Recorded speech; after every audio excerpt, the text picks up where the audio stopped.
في فندق قديم على أطراف البلد، في أوضة محدش بيدخلها غير بالصدفة أو بالغلط. رقمها 203.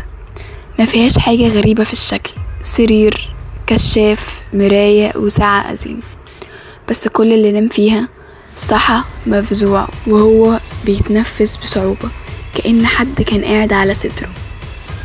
والأغرب إنهم كلهم شافوا نفس الكابوس، شخص ضله اسود ملامحه مش باينة واقف فوق صدرهم بيقرب من وشه وبيقول: صحيت ليه؟ انت كنت خلاص هترتاح.